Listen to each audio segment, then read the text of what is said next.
मंडळी नमस्कार.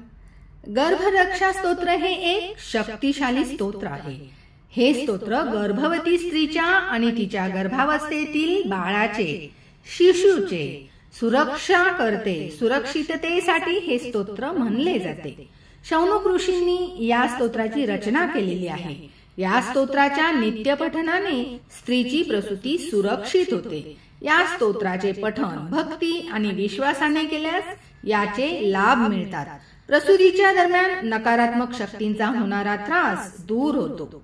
या स्तोत्राचा पाठ करताना देवीची प्रतिमा समोर ठेवून समोर बसावे आणि प्रत्येक दिवशी कोणत्याही वेळी आपल्याला जमेल त्यावेळी विश्वासाने आणि भक्तिपूर्वक देवीवर लक्ष केंद्रित करून या स्तोत्राचा पाठ करावा.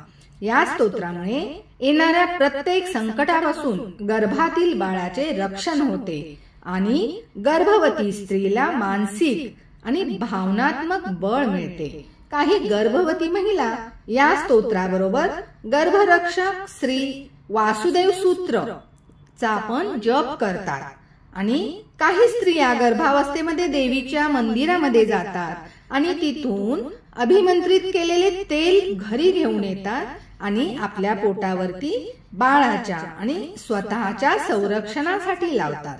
या स्तोत्राचा नित्य पठनाने गर्भवती स्त्रीची प्रसूती सुखद आणि सुनिश्चित होते. हे स्तोत्र पुढील प्रमाणे आहे. गर्भ रक्षण स्तोत्रम.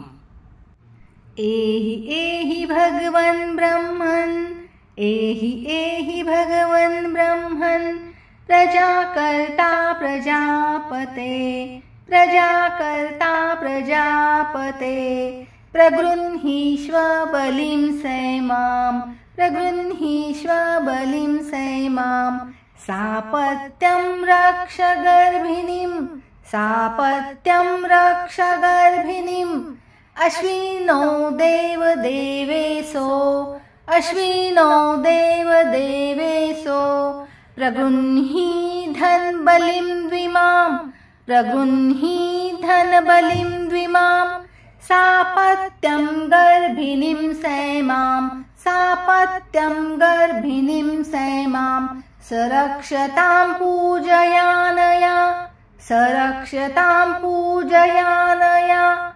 रुद्रेश रुद्रेश एकादश प्रोक्तः, रुद्रेश एकादश प्रोक्तः, प्रगृह्णन्तु बलिं द्विमां, प्रगृह्णन्तु बलिं द्विमां, यक्षागम प्रीतये वृत्तम्, यक्षागम यक्षागम प्रीतये वृत्तम्. नित्यं रक्षन्तु गर्भिणीं, नित्यं रक्षन्तु गर्भिणीं, आदित्य द्वादश प्रोक्तः, आदित्य द्वादश प्रोक्तः, प्रगृह्णीत्वं बलिं द्विमां, प्रगृह्णीत्वं बलिं द्विमां, यस्माकं यस्माकं तेजसां वृद्ध्यम्, यस्माकं तेजसां वृद्ध्य.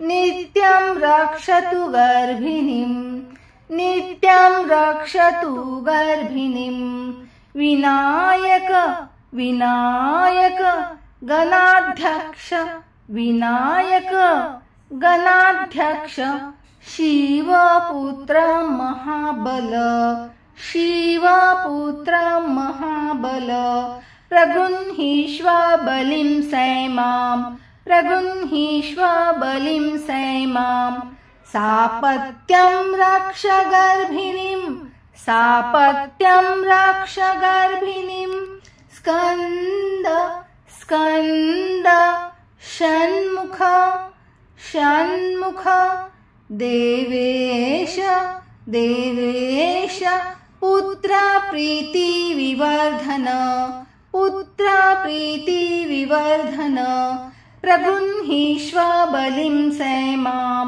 प्रगृह्णीष्व बलिं सैमां, सापत्यं रक्ष गर्भिणीं सापत्यं रक्ष गर्भिणीं प्रभासः प्रभवः शमः प्रभासः प्रभवः शमः प्रत्यासो मारुतो नल प्रत्यासो मारुतो नल ध्रुवाधर धराशैव ध्रुवाधर धराशैव वसवेष्टौ प्रकीर्तितः वसवेष्टौ प्रकीर्तितः प्रगृह्णी त्वं बलिं सैमां प्रगृह्णी त्वं बलिं सैमां नित्यं रक्षतु गर्भिणीं नित्यं रक्षतु गर्भिणीं पितृदेवी पितृश्रेष्ठे